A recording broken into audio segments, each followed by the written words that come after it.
Shalom, kita jumpa kembali dalam Renungan Goshen Mata.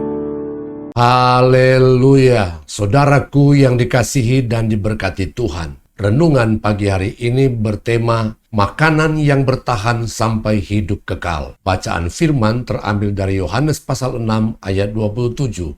Demikian firman Tuhan. Bekerjalah bukan untuk makanan yang akan dapat binasa, melainkan untuk makanan yang bertahan sampai kepada hidup yang kekal, yang akan diberikan anak manusia kepadamu. Sebab dialah yang disahkan oleh Bapa, Allah dengan meterainya. Yesus menegur orang banyak yang mencari dia karena ingin mendapatkan lagi roti hasil mujizat. Mereka mencari Yesus bukan karena gerakan hati, melainkan karena perut. Seharusnya mereka mencari Yesus karena dialah anak Allah. Yohanes 6 ayat 26. Yesus menjawab mereka, "Aku berkata kepadamu, sesungguhnya kamu mencari aku bukan karena kamu telah melihat tanda-tanda, melainkan karena kamu telah makan roti itu dan kamu kenyang." Yesus mau mengalihkan perhatian dan motivasi serta fokus orang-orang yang mencari Yesus karena makanan atau karena perut kepada makanan yang bertahan sampai kepada hidup yang kekal. Tetapi mereka yang mendengar apa yang Yesus sampaikan, mereka pun bersungut-sungut bahkan pergi meninggalkan Yesus. Sampai-sampai Yesus pun berkata kepada ke-12 muridnya, "Apakah kamu akan pergi juga?" Yohanes 6 ayat 66 sampai 67. Mulai dari waktu itu, banyak murid-muridnya mengundurkan diri dan tidak lagi mengikut dia.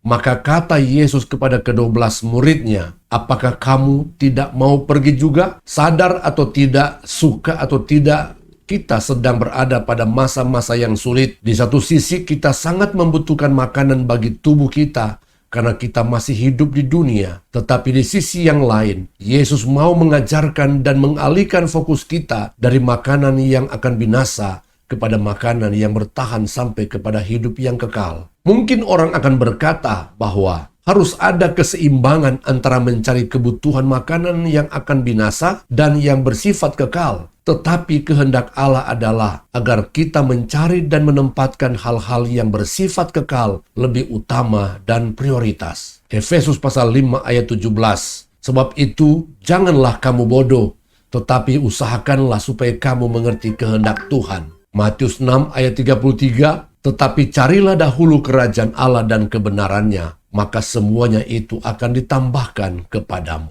Amin. Tuhan Yesus memberkati.